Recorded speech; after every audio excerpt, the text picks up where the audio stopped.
আশা করি ভালো আছেন। আমি সোজা প্রশ্নে চলে যাই। আচ্ছা ভাই, এই যে মামলুক শব্দটার মানে অর্থ কি ইসলামিক কনটেক্সটে? মামলুক শব্দটার যে অর্থ, সেই শব্দটার অর্থ হচ্ছে গিয়ে দাস, এবং এইটার উপরে ভিত্তি করে একটা সাম্রাজ্য প্রতিষ্ঠা হয়েছিল। মামলুক সাম্রাজ্য বলে সেটাকে, মামলুক ডাইনেস্টি। আপনি যদি, আপনার কি চ্যাট জিপিটি আছে? না, আমি ChatGPT আছে।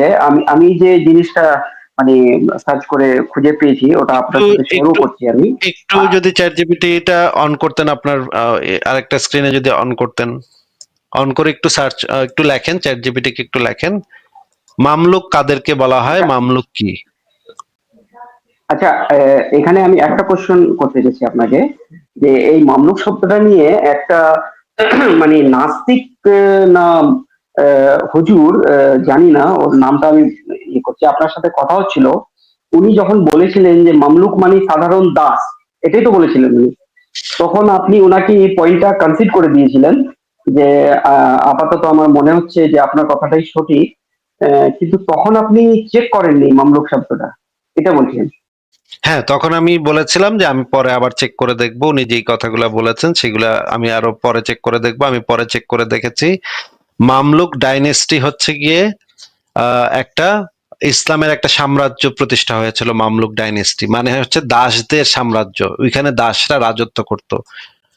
আপনি একটু, আপনার যদি চ্যাট জিপিটি থাকে একটু দেখেন, একটু খোলেন, আমরা একটু জিজ্ঞেস করি আপনার স্ক্রিনে, আমরা একটু জিজ্ঞেস করি, আপনি একটু খোলেন ভাই, খোলেন, আপনি একটু খোলেন, আমরা একটু সরি, সরি, সরি, আমি একটু ইয়ে শেয়ার করে করেন বলবো। আমি বলছি যে একটু। আমি তো মোবাইলে আছি, আমি স্ক্রিনটা ইয়ে করতে পারবো না, আমার মানে র্যাম ম্যানেজমেন্ট ঠিক নেই, আমি এখান থেকে বের হয়ে যাবো। আচ্ছা, আমি কিন্তু ঠিক আগেই আছে, এটা করে নিয়েছি। ঠিক আছে। আমি শুধু তাহলে এটা আমি বলতে চাচ্ছি তাহলে যে আমি শেয়ার করি, হ্যাঁ, তাহলে আপনি যেহেতু করতে পারছেন আমি না, আমি লি- শেয়ার করি। আমি লিঙ্কটা দিচ্ছি। আচ্ছা ভাই, আমি লিঙ্কটা দিচ্ছি, আমারটা একটু করেন। আমি আমি এই যে এখান থেকে তো আমি জিজ্ঞেস করি তাহলে। আপনি যেহেতু শেয়ার দিতে আমি পারছেন না, দুটো, আপনার স্ক্রিনটা শেয়ার দিতে না, পারছেন না।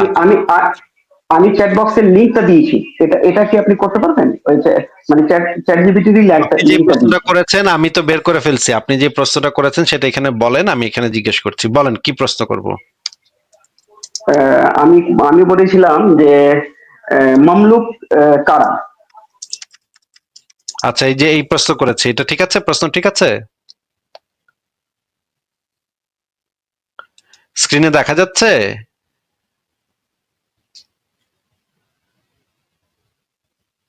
ফাতিউল্লাহ শামসী, আনমিউট করে কথা বলেন, আপনি মিউট করে রাখছেন। হ্যাঁ, হ্যাঁ, হ্যাঁ, সরি, সরি, আমি এমনি করে কথা বলি। এই যে, মামলুক কাকে বলে? হ্যাঁ, এই যে এইটা তাই তো? এবার সার্চ করি, এবার এই যে এটা লিখেছে, এটা এবার চাপ দিই নাকি? প্রশ্ন ঠিক হ্যাঁ, আছে? ঠিক আছে। হ্যাঁ, আচ্ছা, প্রশ্ন ঠিক ঠিক আছে। আছে, দেখি কি বলে। মামলুক হচ্ছে গিয়ে শব্দটি আক্ষরিক অর্থ দাস বা অধীনস্থ ব্যক্তি, কিন্তু ইতিহাসে মামলুক বলতে সাধারণ দাস বোঝানো হয় না। এরা ছিল বিশেষ ধরনের দাস সৈনিক শ্রেণী যারা পরে নিজেরাই শাসক হয়ে ওঠে।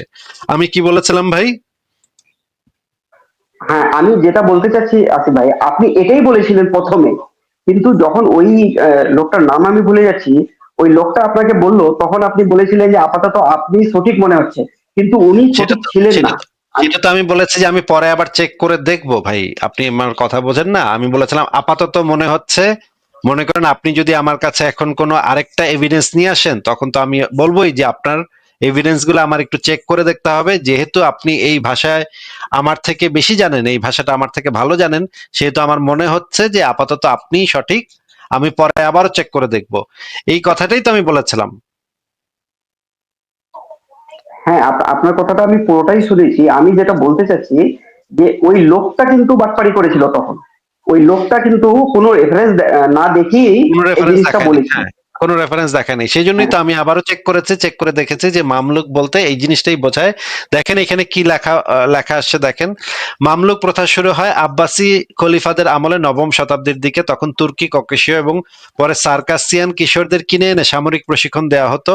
এই তরুণদের ব্যক্তিগতভাবে খলিফা বা আমিরগণ দাস হিসেবে রাখলেও তাদের অবস্থান ছিল উচ্চ মানের সৈনিক বা এলিট বডিগার্ড হিসেবে।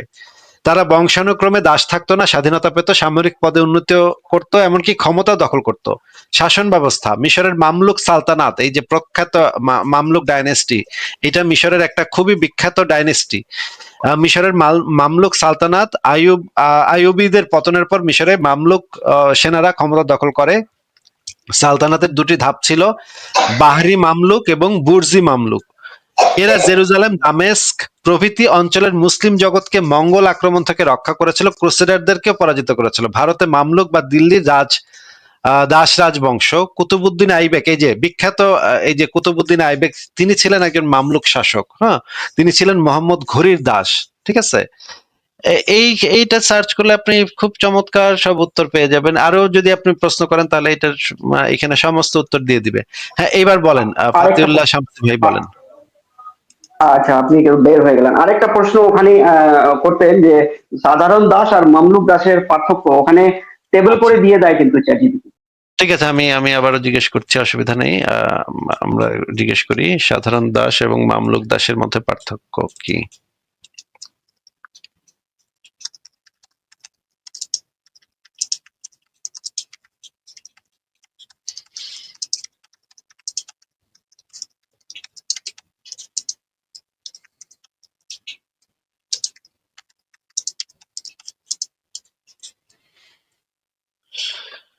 আচ্ছা, দেখি, নিচে সাধারণ দাস এবং মামলুকদের মধ্যে পার্থক্য টেবিল আকারে দেয়া হলো। সাধারণ দাস হচ্ছে মালিকের সম্পত্তি, শ্রম বা গৃহকর্মে ব্যবহৃত ব্যক্তি। আর মামলুক হচ্ছে সামরিক দাস, বিশেষ প্রশিক্ষিত সৈনিক যারা শাসক শ্রেণীতে উন্নীত হতে পারে। উৎপত্তি হচ্ছে বিভিন্ন উৎস থেকে কেনা বা বন্দী মানুষ। আর মামলুক হচ্ছে প্রধানত তুর্কিদেরকে, এই তুর্কি যে মানে প্রশিক্ষণ প্রাপ্ত তাদেরকে মামলুক বলা হতো। গৃহস্থলী ইত্যাদি কাজের জন্য সেনাবাহিনী এবং অভিজাত দেহরক্ষী হিসেবে ব্যবহৃত হতো। এবং দেখেন, খুব স্বাধীনতা পাওয়ার সুযোগ ছিল সাধারণ দাসদের খুবই সীমিত বা অনুপস্থিত। আর এদের ছিল সাধারণত সামরিক যোগ্যতার মাধ্যমে স্বাধীনতা লাভ করত। এইখানে মানে মামলুকদের আবার আরেকটা জিনিস ছিল, মামলুকদের সন্তানরা সাধারণত মামলুক হতো না, তারা নতুন মামলুক তৈরি করত। কুতুবুদ্দিন আইবেক, সুলতান বালবান, মিশরের বাহরি এবং বুর্জি মামলুক শাসকরা, এরা ছিল মামলুক শাসক। এখানে তো এবং সামাজিক ভাবে সম্মানিত এবং রাষ্ট্রের গুরুত্বপূর্ণ স্তরে অবস্থানকারী। এই, হ্যাঁ, সুন্দরভাবে দিয়ে দিচ্ছে তো, টেবিল আকারে খুব সুন্দরভাবে দিয়ে দিচ্ছে। হ্যাঁ, ফাতিউল্লাহ শামসী ভাই বলেন হ্যাঁ এবার। আসিফ ভাই, আমি আমি এই টেবিলটার কথাই বলছিলাম আসিফ ভাই। আর ওখানে আরেকটা জিনিস গুরুত্বপূর্ণ আছে যে এই মামলুকরা কিন্তু 9th সেঞ্চুরির কথা বলছে প্রথম কোশ্চেনে অ্যান্সার। হ্যাঁ, তার মানে 7th সেঞ্চুরিতে মানে আমাদের নবী, তারপরে 8th সেঞ্চুরি গেল, 100-150 বছর পরে মামলুকরা আসলো, তাই তো? মামলুকরা ক্ষমতা টমতা দখল করে ফেললো, তাই না? হ্যাঁ, আব্বাসী ক্ষমতা আমলে ক্ষমতা দখল করে। ক্ষমতায় হ্যাঁ, চলে গেল। আহ, চলে গেল। আচ্ছা, আমি তারপরে ওই প্রাইমারি কোশ্চেনটাতে যাই যে যে জিনিসটা নিয়ে মামলুক কথাটা এসছিল, তো ওখানে ওই ওই রেফারেন্সটা কি আপনার কাছে আছে যেখানে বলা আছে কনসেন্ট নিতে হবে? কনসেন্ট নিতে হবে এরকম কোনো রেফারেন্স আমার কাছে নাই, কনসেন্ট নেয়ার কোনো প্রয়োজন নাই এরকমের হাজার হাজার রেফারেন্স আমার কাছে আছে। না আসলে আমি কি আমি ওই দেখবো? রেফারেন্সটা কথা বলছি যেটা ওরা দেখাতে চাচ্ছে, রেফারেন্স বলি। ওইটা কোনো রেফারেন্সের ভাই দেশের ভিতরে পড়ে না, এটা একজন ব্যক্তির ব্যক্তিগত মতামত।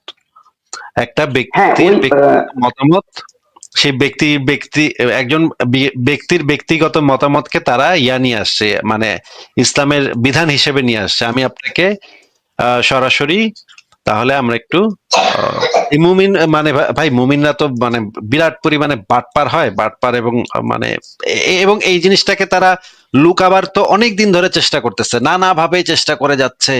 ইসলামের দাস প্রথা কত ভালো কত ভালো, এটা নিয়ে অনেক বছর ধরে তারা এটা নিয়ে মশরামশরি করতেছে। এন্ড কি একটা মানে ব্যক্তিগত একজনের ব্যক্তিগত মতামত নিয়ে আসছে, ব্যক্তিগত মতামত নাকি এটা নাকি ইসলামের বিধান। আচ্ছা, আমরা একটু দেখি এই লেখাটা, আপনি একটু পড়বেন, ইসলামের দাসী ধর্ষণ, দাসী সহবাসী কি সম্মতি জরুরি?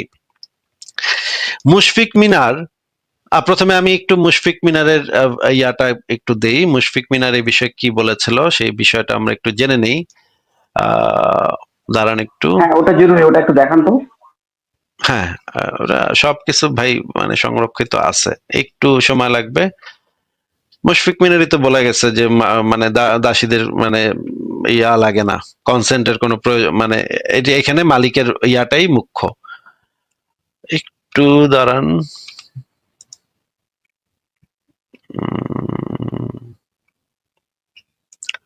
আচ্ছা, প্রথমে আমরা একটু মুশফিক মিনারের বক্তব্যটা শুনে নিই। আচ্ছা, একটু দেখি তো এখানে মুশফিক মিনারের ভিডিওটা আমি দিয়েছিলাম কিনা।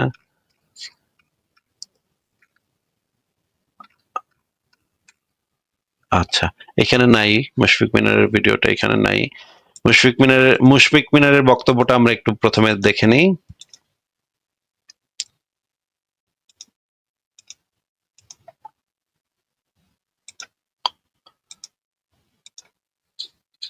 মুশফিক মিনার তো এই গ্রুপটার পীর বাবা, তাই না ভাই? এই যে চুনাহাগা মুমিন এখন এই গ্রুপটার মালিক বলা যায়, এখন এই গ্রুপটার মালিক কিন্তু হুজুরে কেবলা, তাই সুরা না? সুরা কি, হ্যাঁ হুজুরে সুরা কি কেবলা। বলে একটা সুরা কমিটি করেছিল, ওখানে হ্যাঁ, ওনাকে দায়িত্ব দেওয়া হয়েছে এই খলিফা, গ্রুপে।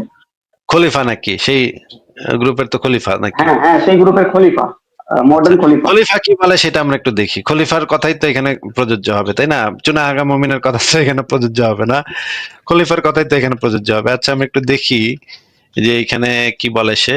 এটা একটু টেনে টেনে দেখতে হবে, কারণ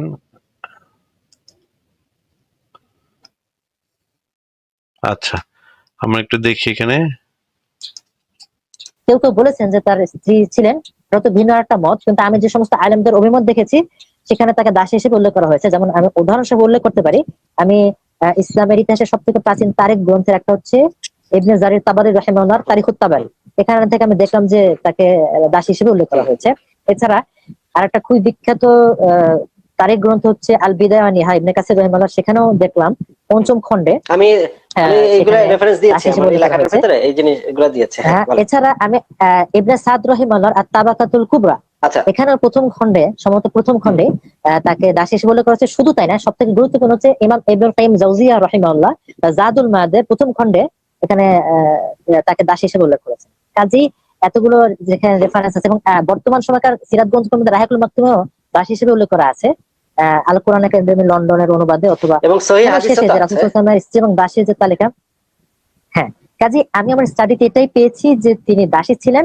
তবে এখানে ভিন্ন একটা মতের কথা আমি শুনেছি, কেউ কেউ তবে সেটা ভিন্ন মত, বাট আমার কাছে এটা জমহুর এবং এটাই সঠিক মত বলে মনে হয়েছে।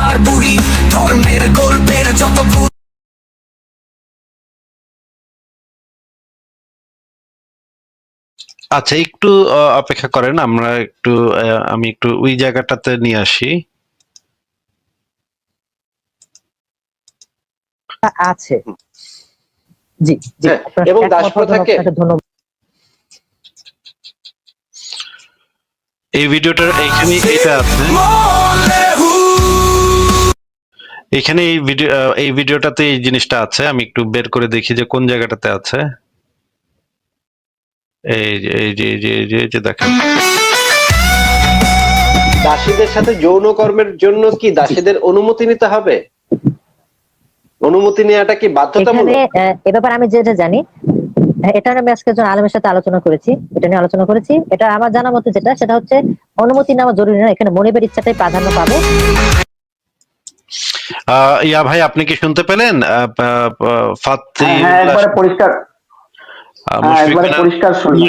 মুশফিক মিনার তো নিজস্ব মন গড়া বক্তব্য দেয় নাই, সে একজন আলেমের সাথে কথা বলে, সে আরেকজন প্রখ্যাত সম্ভবত ডক্টর আবু বকর জাকারিয়ার সাথেই সে কথা বলেছে এই বিষয়ে। কারণ এই লাইভটা যখন সে আমার সাথে করছিল, তখন সে আমাকে এসে বলেছে যে ডক্টর আবু বকর জাকারিয়া তাকে আমার লাইভে এসে নাস্তিকের জবাব দিতে নির্দেশ দিয়েছে। এই যে এই লাইভটার আগে সে ডক্টর আবু বকর জাকারিয়ার সাথেই কথা বলে আসছিল, এবং এইখানে সে বলতেছে আমি একজন আলেমের সাথে কথা বললাম। এই আলেম খুব সম্ভবত 99% শিওর আমি সেই যেই আলেমের কথা বললো সেটা হচ্ছে ডক্টর আবু বকর জাকারিয়া। ফাতিউল্লাহ শামসী, এই লাইভটা আপনি পুরাটা দেখেন, ইউটিউবে দেয়া আছে। এখানে কিন্তু সে শুরুতেই এসে বলবে আমি আবু বকর জাকারিয়ার নির্দেশে আমি এখানে এসে কথা বলছি। আমি এই কথাটা আবার একটু শোনাই, দর্শকরা যেন শুনতে পায়, একটু শোনেন। নিতে হবে, অনুমতি নেওয়াটা কি বাধ্যতামূলক? এ ব্যাপারে আমি যেটা জানি, এটা আমি আজকে একজন আলেমের সাথে আলোচনা করেছি, এটা নিয়ে আলোচনা করেছি। এটা আমার জানা মতে যেটা, সেটা হচ্ছে অনুমতি নেওয়া জরুরি না, এখানে মনিবের ইচ্ছাটাই প্রাধান্য পাবে। আচ্ছা, আমরা কিন্তু মুশফিক মিনারের কাছ থেকে একদম ক্লিয়ার কাট অ্যান্সার পেলাম, কোনো কোনো কিন্তু রাগ ঢাক কিছু নাই, একদম কিন্তু এই জন্যই তো মুশফিক মিনারকে মানে এরা মানে অনেক গালিগালাজ করছে যে মুশফিক মিনার নাস্তিকের লাইভে গিয়া মানে স্বীকার করে আসে যে তারা এতদিন ধরে যে জিনিসটা লুকাইতে চায় কিন্তু মুশফিক মিনার গিয়া সেটা স্বীকার করে আসে। এবার আমরা দেখব বাংলাদেশের আরেকজন প্রখ্যাত স্কলার আহমদুল্লাহর বক্তব্য, আমরা একটু দেখব আহমদুল্লাহর বক্তব্য একটু শুনি। এটা একটু লম্বা ভিডিও, আমি একটু ছাড়তেছি কারণ এটাও দরকার আছে, এটাও শোনা দরকার আছে। ফাতিউল্লাহ শামসী ভাই, আপনি একটু ধৈর্য ধরে বক্তব্যটা শোনেন, ঠিক আছে ভাই? ঠিক আছে, ঠিক আছে, থ্যাংক ইউ। নাস্তিকরা দাবি করছে যে ইসলামে দাসের সহিত জোরপূর্বক সহবাস করা এবং জোর জবরদস্তি করে আজল করা বৈধ। এর প্রমাণ হিসেবে তারা ইমাম আবু হানিফা রাহিমাহুল্লাহর কওল দেখায়, যেখানে তিনি বলেছেন দাসের সহিত আজল করতে অনুমতি নেওয়া জরুরি নয়। এই কথা বলে তারা ইসলামকে অমানবিক ধর্ম বলে প্রমাণ করতে চায়। তাদের এই কথা কতটুকু সত্য বা তাদেরকে এ ব্যাপারে কিভাবে জবাব দেওয়া যেতে পারে? দেখুন, প্রথম কথা হলো জোরপূর্বক সহবাস করা, নিজের স্ত্রীর সাথে পর্যন্ত জোরপূর্বক সহবাস করা নিয়েও নাস্তিকরা একই প্রশ্ন করেন, অর্থাৎ সেটাকেও তারা অমানবিক বলেন এবং সেটাকেও তারা জুলুম বলেন। নিজের স্ত্রীর সাথে পর্যন্ত জোরপূর্বক সহবাস করা নিয়েও নাস্তিকরা একই প্রশ্ন করেন, অর্থাৎ সেটাকেও তারা অমানবিক বলেন এবং সেটাকেও তারা জুলুম বলেন। এই বিষয়ে প্রথমে বলতে চাই, স্বামী এবং স্ত্রীর মধ্যে এমন একটা বোঝাপড়া থাকে যে কিছুটা সেখানে জোর জবরদস্তি, কিছুটা আবদারমূলক জবরদস্তি করার অধিকার সব সভ্য সমাজেই কিন্তু থাকে এবং এটাকে কেউই অমানবিক বলে না। ইসলাম যে জবরদস্তির কথা বলেছে সেটা অনেকটা এই টাইপের। এর বাইরে একজন স্ত্রী তিনি যদি অসুস্থ থাকেন, সহবাসের জন্য তিনি যদি অপ্রস্তুত থাকেন এবং তিনি যদি অসুস্থ থাকেন এমন পর্যায়ে যে সহবাস করলে তার কোনো ক্ষতি হবে, তাহলে সেই ক্ষেত্রে তাকে জোর করা এটা স্বামীর জন্য উচিত নয়, ইসলামও সেটা বলে না। আর যদি তার সেরকম কোনো গ্রহণযোগ্য ওজন না থাকে, যে তার শারীরিক বড় কোনো বিপত্তি নাই, তাহলে সেক্ষেত্রে স্বামীকে যে কিছুটা ইসলাম জবরদস্তি করার অনুমোদন দিয়েছে, বা ওলামা ইকরামের ক্ষেত্রে দৃষ্টিভঙ্গি সবাই জানি আমরা যে স্বামীকে কিছুটা জবরদস্তি করার স্ত্রীকে সহবাসের ক্ষেত্রে যে অনুমোদন দিয়েছে সেটার একটা যৌক্তিক কারণ এটাও। আর যদি তার সেরকম কোনো গ্রহণযোগ্য ওজন না থাকে, যে তার শারীরিক বড় কোনো বিপত্তি নাই, তাহলে সেক্ষেত্রে স্বামীকে যে কিছুটা ইসলাম জবরদস্তি করার অনুমোদন দিয়েছে, বা ওলামা ইকরামের ক্ষেত্রে দৃষ্টিভঙ্গি সবাই জানি আমরা যে স্বামীকে কিছুটা জবরদস্তি করার স্ত্রীকে সহবাসের ক্ষেত্রে যে অনুমোদন দিয়েছে সেটার একটা যৌক্তিক কারণ এটাও। যে একটা তোমার বললাম যে এটি হলো এক ধরনের বোঝাপড়ার ভেতরে কিছুটা জবরদস্তি জীবনসঙ্গীর সাথে মানুষ করতেই পারে এবং এক্ষেত্রে মানবিকতার ধোয়া তুলে আনা এটা নিছক মূর্খতা ছাড়া কিছুই না। যে একটা তোমার বললাম যে এটি হলো এক ধরনের বোঝাপড়ার ভেতরে কিছুটা জবরদস্তি জীবনসঙ্গীর সাথে মানুষ করতেই পারে এবং এক্ষেত্রে মানবিকতার ধোয়া তুলে আনা এটা নিছক মূর্খতা ছাড়া কিছুই নয়। দ্বিতীয়ত কথা হলো, যেহেতু ইসলাম চায় একটি সভ্য সমাজ, একটি ভদ্র সমাজ, যেখানে স্বামী হোক, স্ত্রী হোক, পুরুষ লোক হোক, মেয়ে লোক হোক, সবাই যার যার সম্ভ্রম ইজ্জত রক্ষা করবে এবং ব্যভিচার দিয়ে গোটা সমাজকে ছেয়ে ফেলবে না, যেটা আজকে আমরা পৃথিবীর বিভিন্ন সমাজে আমরা দেখতে পাচ্ছি। এটা ছড়িয়ে পড়ার কারণে যে বিপত্তিগুলো, যে সমস্যাগুলো তৈরি হয় আমরা কে না জানি। যাই হোক, এটা যেহেতু ইসলাম চায় না, অতএব একজন স্বামী তার যেহেতু যৌন চাহিদা তার ভিতরে একজন স্ত্রী লোকের চাইতে, পুরুষ লোকের ভিতরে মহিলাদের চাইতে অনেক বেশি এবং এটা বিজ্ঞান স্বীকার করে, অতএব তিনি যদি তার খুব বেশি চাহিদা হয় আর সেই চাহিদাটি না মেটালে তার চরিত্র নষ্ট হওয়ার আশঙ্কা থাকে, সমাজ সেক্ষেত্রে নষ্ট হওয়ার মতো আশঙ্কা থাকে। এরকম পরিস্থিতি হলে তার জন্য ইসলাম যে তাকে জবরদস্তি করার অনুমোদন দিয়েছে সেটা কিন্তু অযৌক্তিক হয় না, সামাজিক স্থিতিশীলতা রক্ষার খাতিরে। অতএব তিনি যদি তার খুব বেশি চাহিদা হয় আর সেই চাহিদাটি না মেটালে তার চরিত্র নষ্ট হওয়ার আশঙ্কা থাকে, সমাজ সেক্ষেত্রে নষ্ট হওয়ার মতো আশঙ্কা থাকে, এরকম পরিস্থিতি হলে তার জন্য ইসলাম যে তাকে জবরদস্তি করার অনুমোদন দিয়েছে সেটা কিন্তু অযৌক্তিক হয় না, সামাজিক স্থিতিশীলতা রক্ষার খাতিরে। আর এখানে আবারও সে কথা বলে রাখি যে এরকম কোন পরিস্থিতি অবশ্যই ইসলামও জবরদস্তি করার অনুমোদন দেয় না, যে পরিস্থিতিতে জবরদস্তি করলে স্ত্রীর ক্ষতি হবে, বড় ধরনের মুসিবত হবে, রোগ শোকের কারণে তিনি অপারগ, তাহলে সেক্ষেত্রে তাকে বাধ্য করা এবং তাকে কষ্ট দেওয়া এটা কিন্তু ইসলাম কোনোভাবে সমর্থন করে না। আল মুসলিমু মান সালিমা আল মুসলিমুনা মিন লিসানিহি ওয়া ইয়াদিহি, মুসলিম তো সেই ব্যক্তি যার হাত মুদ্রা অন্য কেউ নিরাপদে থাকে। অতএব এখানে যদি নিরাপত্তার ব্যাপার থাকে, কষ্টের ব্যাপার থাকে, অসুখ বিসুখের ব্যাপার থাকে, অপারগতার ব্যাপার থাকে, তাহলে সেখানে ইসলামও বাধ্যকতার অনুমোদন দেয় না। আর দাসীর ক্ষেত্রে স্ত্রীর কথাটি প্রায় প্রযোজ্য, যেহেতু ইসলাম দাসী এবং স্ত্রীকে একইভাবে দেখে এই ক্ষেত্রে, এই বিষয়ে অন্তত। আর দাসীর ক্ষেত্রে স্ত্রীর কথাটি প্রায় প্রযোজ্য, যেহেতু ইসলাম দাসী এবং স্ত্রীকে একইভাবে দেখে এই ক্ষেত্রে, এই বিষয়ে অন্তত। অতএব এখানেও একই কথা চলে আসবে। আজলের যে বিষয়টি রয়েছে, এটা আজল এর অনুমোদন এই জন্য রয়েছে পুরুষের জন্য যে আসলে সন্তান দুনিয়াতে আসার বিষয়টি আজলের সাথে সংশ্লিষ্ট। আর আজল করা হয় শুধুমাত্র জন্ম নিয়ন্ত্রণের জন্য।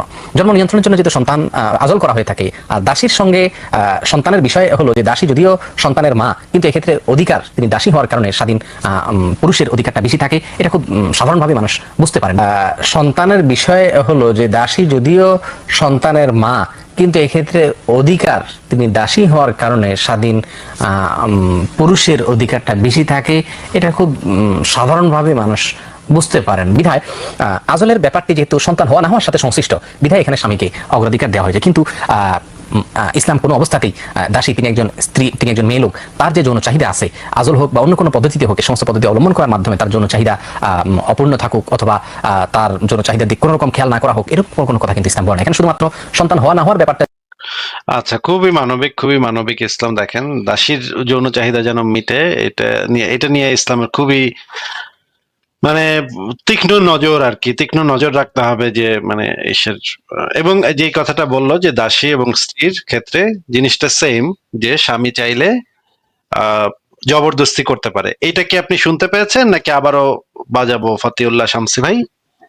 না না, আমি শুনেছি, আবার আমি পরে নাহলে রিপিট শুনে দেবো, কিন্তু আমি ওটা পরিষ্কার শুনেছি যে আচ্ছা, কোনো এবার আমরা সম্মতি কনসেন্টের কোনো বেলায় নেই।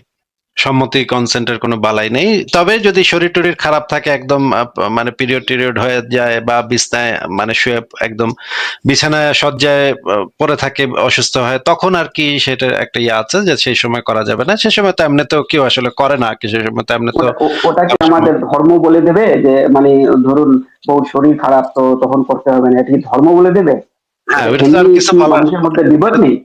এটা তো এমনিতেই মানুষ করবে না। কিন্তু সুস্থ অবস্থায় অবশ্যই স্বামী বা মালিক যদি চায় তাহলে অবশ্যই করতে হবে। আচ্ছা, এবার আমরা দেখি যে এই যে মুশফিক মিনার যে এটা কোরআনেও মানে এই জিনিসটা বলা আছে যে অধিকারভুক্ত দাস দাসীর কোনো কিছুরই ওপর ক্ষমতা রাখে না। কোরআনে দেখেন, কোরআনে সূরা নাহলের ৭৫ নম্বর আয়াতে যেটা বলা আছে, আল্লাহ একটা দৃষ্টান্ত দিচ্ছে, আল্লাহ উপমা দিচ্ছেন অপরের অধিকারভুক্ত এক দাসের যে কোনো কিছুর উপর শক্তি রাখে না। মানে একজন অধিকারভুক্ত দাস কোনো কিছুর উপরই ক্ষমতা রাখে না। এইটার উদাহরণ আল্লাহ দিয়ে আরেকটা জিনিস মানুষকে বুঝাইছে। আপনি এই আয়াতটা পড়ে নিন, আয়াতটার ভিতরে দেখবেন আপনি আল্লাহ একটা উপমা পেশ করেছেন যে অধিকারভুক্ত দাস দাসী এরা, মানে এখানে দাসের কথা বলা হয়েছে কিন্তু দাস দাসী একই সাথে, অধীনস্থ দাস দাসী এরা কিছুর উপরই কোনো ক্ষমতা রাখে না, এদের কোনো ক্ষমতা নাই। এটা এই উদাহরণটা আল্লাহ দিয়েছে। আচ্ছা, এবার আমরা দেখি, এটা হচ্ছে একটা ফিকার গ্রন্থ। এই ফিকার গ্রন্থটাতে যে জিনিসটা বলা আছে আমরা একটু দেখি। এটা আরবিতে দেয়া আছে।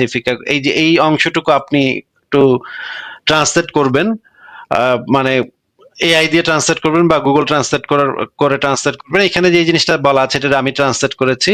এখানে লেখা আছে, তবে যদি সে বিবাহিতা থাকে এবং যুদ্ধবন্দী হয়ে মালিকানায় আসে, তাহলে মালিকের অধিকার আছে তার আগের বিয়ে ভেঙে দেওয়ার পরে ইস্তিবরার অর্থাৎ তার গর্ভে সন্তান আছে কিনা যাচাই করার জন্য ১ মাস কাল অপেক্ষা করা পরে তাকে ভোগ করার। নিচে বলা আছে, দাসীর জন্য এটি আবশ্যক ও অবশ্য কর্তব্য যে সে তার মালিককে নিজের দেহ উপভোগ করতে দেবে। তার জন্য এটি থেকে বিরত থাকা নিষিদ্ধ, কারণ এটি মালিকের অধিকার বলে ধরা হয়েছে। তবে যদি সে এমন অবস্থা থাকে যেখানে মালিকের জন্য হারাম, যেমন ঋতুমতি, প্রসূতি বা অন্য কোনো সরই কারণ, তাহলে সে বাধা দিতে পারবে। বাধা দিতে পারবে হচ্ছে শুধুমাত্র এই যে শরীয়ত ভিত্তিক যে কারণগুলো আছে সেই সময়ে সে বাধা দিতে পারবে।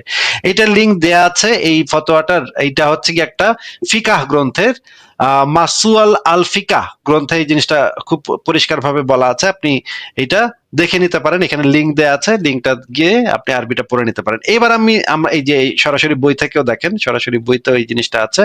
আপনি বইটার স্ক্রিনশটটা নিয়ে এইটার স্ক্রিনশটটা নিয়ে আপনি গুগল ট্রান্সলেটরে এই ছবিটা দিলেও সে আপনাকে ট্রান্সলেট করে দিবে।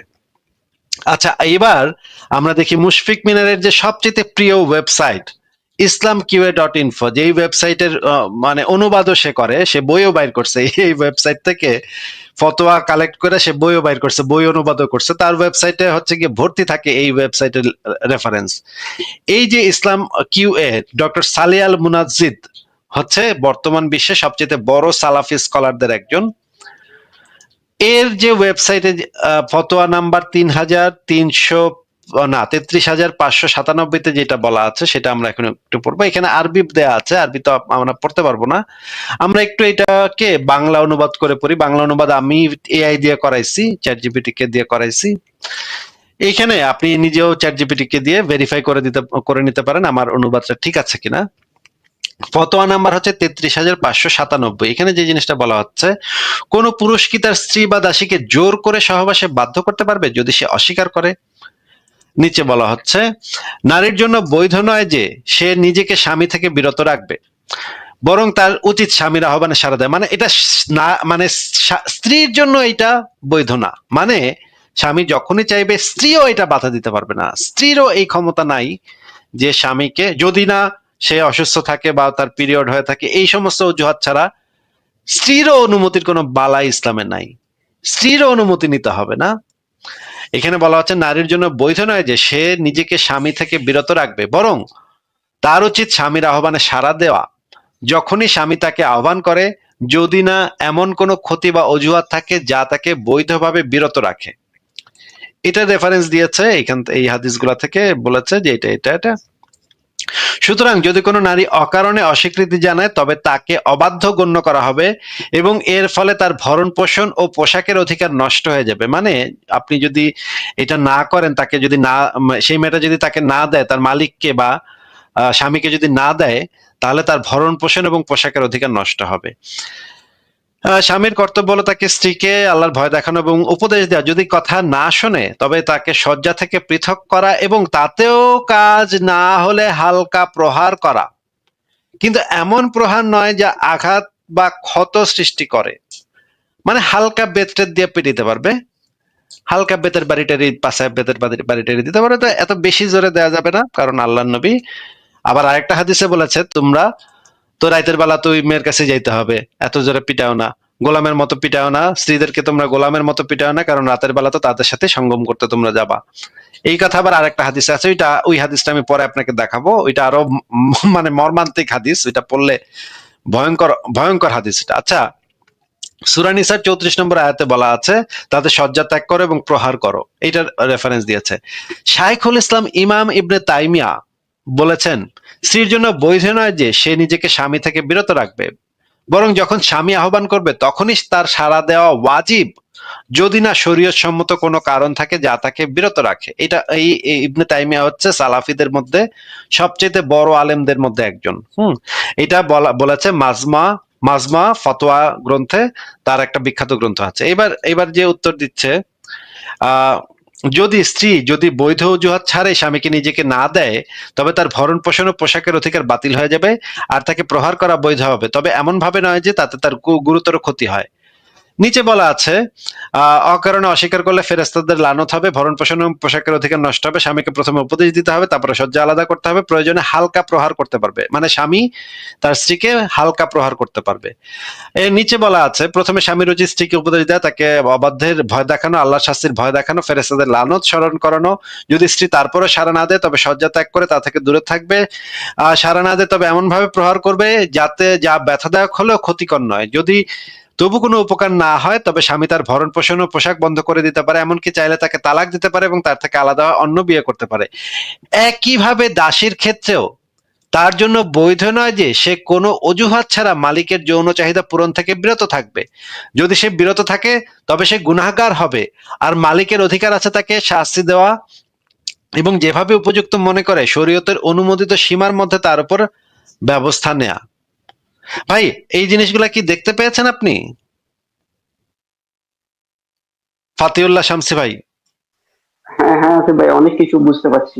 আপনি আচ্ছা, দেখান, এটা অনেক হচ্ছে কিছু এটা বুঝতে পারছি। যেটা ওয়েবসাইট থেকে আমি এটা দেখিয়েছি সেটা হচ্ছে বর্তমান সময় সবচাইতে অথেন্টিক ওয়েবসাইট islamqa.info, বর্তমান বিশ্বে সালাফিদের সবচাইতে পপুলার, সবচাইতে অথেন্টিক ওয়েবসাইট। এটা হচ্ছে সবচাইতে নির্ভরযোগ্য ফতোয়াগুলা, আপনি ইসলামের ফতোয়াগুলাই আপনি এই ওয়েবসাইটে পাবেন। এটার ফতোয়া নাম্বার হচ্ছে ৩৩,৫৯৭। আপনি একটু নিজে সার্চ করে এই ফতোয়াটাকে অনুবাদ করবেন, অনুবাদ করে পড়বেন।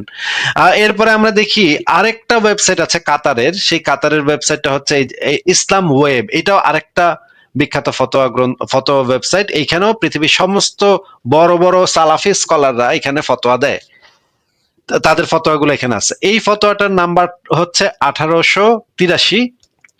এটাও আরবি ভাষাতে দেয়া, আমি আরবি পারি না, এটা আমরা এআই দ্বারা অনুবাদটা পড়ি। ফতোয়া নম্বর 1883। দাসী এবং স্ত্রী উভয়ের জন্য স্বামী বা মালিক যখন যৌন সম্পর্কের জন্য আহ্বান জানায় তখন তা মেনে নেওয়া আবশ্যক।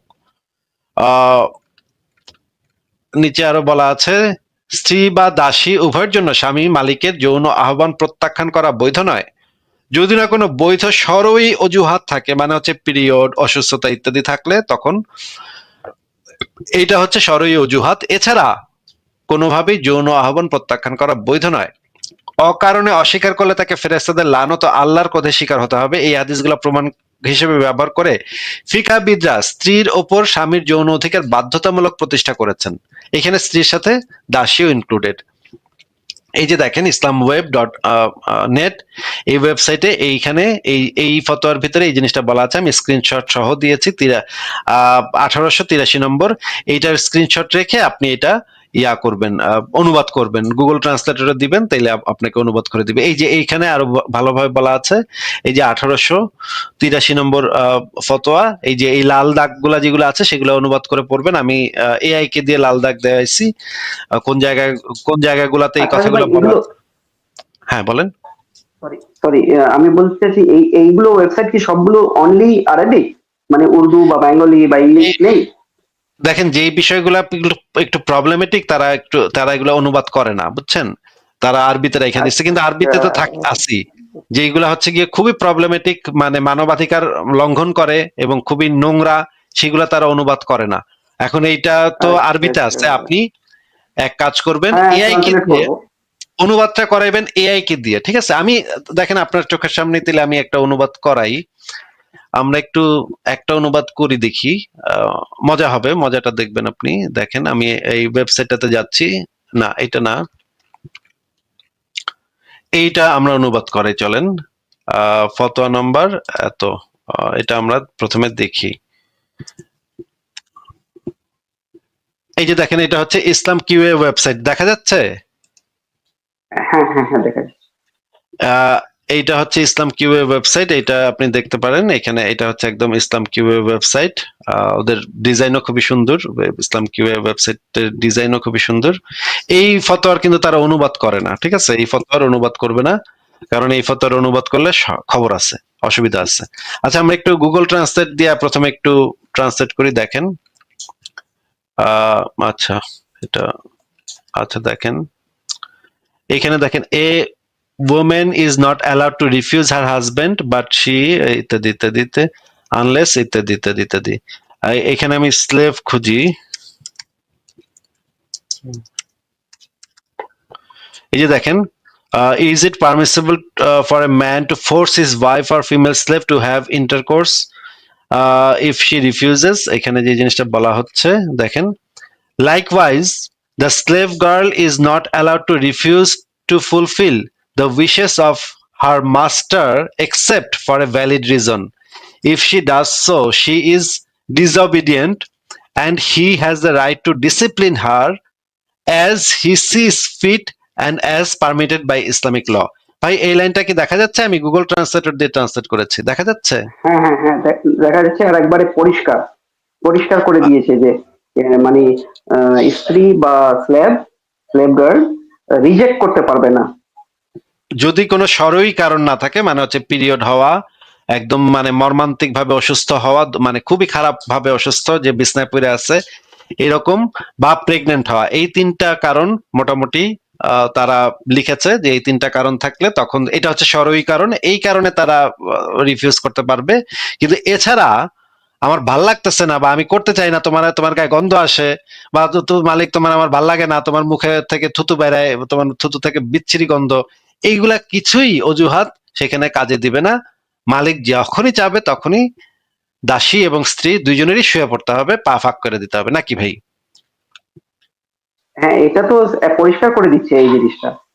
আচ্ছা, যে আমি আপনাকে অজুহাত না থাকলে মানে আসতেই হবে। হ্যাঁ, সরই অজুহাত না থাকলে আপনার করতেই হবে। তো এখন আপনি দেখেন যে মানে খুবই মর্মান্তিক, এবং এই জিনিসটা তো আমরা এমনিতে বুঝতেও পারি যে মানে হাদিসে যেভাবে বলা আছে যে মেয়েদেরকে বন্দি করে নিয়ে গেল, বন্দি করে নিয়ে তারপরে তাদের সাথে যৌন সঙ্গম করলো। এখানে যে তাদের অনুমতি নাই বা তাদের সম্মতি যে নাই সেটা তো পরিষ্কার বোঝাই যায়, কারণ একটা মেয়ের একটু আগে তার স্বামী, ভাই, বাবা, সন্তান, ছেলে এদেরকে হত্যা করা হয়েছে, জবাই করা হয়েছে, এই মেয়েটাকে বন্দি করে আনা হয়েছে। এই মেয়েটা সেই যোদ্ধাদের সাথে তো সেক্স করতে চাইবে না যারা হচ্ছে একটু আগে তার পরিবারের সবাইকে হত্যা করেছে। এটা তো আসলে যৌক্তিক ভাবেও সম্ভব না। আপনার কাছে কি মনে হয়, এটা কি সম্ভব যে একটা মেয়ের পক্ষে যে তার স্বামী, ভাই, পিতা, সন্তানকে হত্যাকারীর বিছানায় সে মানে নিজ সম্মতিতে তাদের সাথে শুয়ে পড়বে কি? এটা কি আদৌ কখনো সম্ভব? এটা এটা তো পসিবল মনে হচ্ছে না। এটা কোনো মতেই আমার মনে ঢুকছে না যে একটা মেয়ে এটার জন্য রাজি হবে। আমি এরকম কোনো মেয়ে জীবনে কখনো দেখি নাই যে এইটা কখনো এরকমের কখনো ঘটলে সে চেষ্টা করবে তা ওই হালারে মেরে ফেলতে, তাই না? রাতের বেলা কোনোভাবে ছুরি টুরি দিয়ে মেরে ফেলতে ওই হালার সাথে সে, এটা তো আমি কখনো এরকম কল্পনা করতে পারি না। এরকম কোনো মেয়ে হইতে পারে পৃথিবীতে যে তার মানে পিতা, তার ছেলে সন্তান, তার ভাই, তার স্বামী, যারা যেই সেনাবাহিনী তাদেরকে একটু আগে মারছে, সেই সেনাবাহিনীর একজন সদস্যের সাথে, সেই খুনি সেনাবাহিনীর একটা সদস্যের সাথে সে নাচতে নাচতে মানে জৈবিক চাহিদা পূরণ করতে যাবে, এইটা আমার মাথায় তো ঢোকে না। এইটা মুমিনদের মা বোনেরা হয়তো এরকম হইতে পারে যে তারা বিপক্ষের সৈন্যরা যেন তাদের জৈবিক চাহিদা পূরণ করে, এটার জন্য তারা উন্মুখ হয়ে থাকবে সেই মেয়েরা। কিন্তু আমি এরকম মেয়ে জীবনে কখনো দেখি নাই, বা আমি কল্পনাও করতে পারি না এরকম কোনো মানুষ থাকতে পারে যে এই কাজটা করবে। এবার বলেন ফাতিউল্লাহ শামসী ভাই, আর কি কিছু বলবেন আপনি? না আসিফ ভাই, আমি এটাও ডিসএগ্রি করব, মুমিনদের মা বোনও করবে না এটা। উনারা যাই বলো না মুমিন। আমি আশা করি করবে না, কিন্তু ভাই মুমিনরা যেভাবে কথা বলে যে তা মানে ওই মেয়েরা নাকি উন্মুখ হয়েছিল মোহাম্মদ আর তার সেনাবাহিনীর সাথে করার জন্য, নাকি উন্মুখ হয়েছিল, যেভাবে কথা বলে সেটা শুই না তো ভাই মানে ইয়া হয়ে যায়, তবদা খায় যায় যে এগুলা কি কয় ভাই মানুষ, এগুলা কি, একটা মানুষ কিভাবে এগুলো কইতে পারে? আর আসিফ ভাই, এই জিনিসটা কিন্তু হযরত মুহাম্মদও বুঝতে পেরেছিলেন। একটা আমি হাদিসে পড়েছিলাম যে উনি মানে খেমাতে, ওটা কি টেন্ট বলে না, টেন্টে যখন এই কাজ করছিলেন, কোন সাহাবী ওনার পাহারা করছিলেন।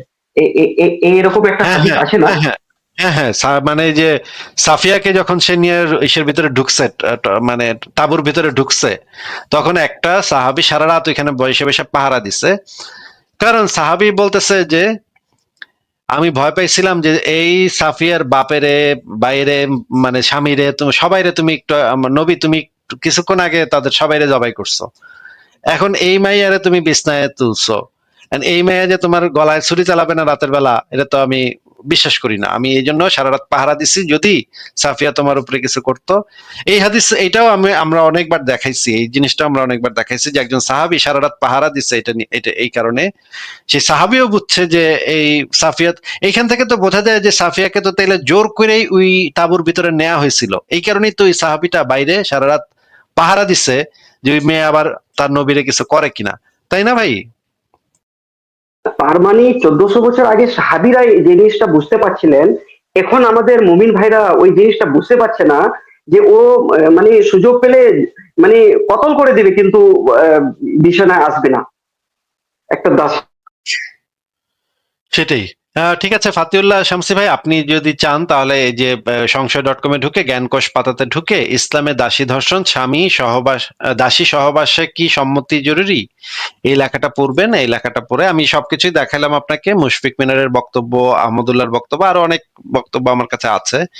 এবং সবচাইতে বর্তমান সময়ে সবচাইতে যে প্রমিনেন্ট যে ফতোয়া ওয়েবসাইট গুলা, সেখানে পরিষ্কারভাবে বলা আছে।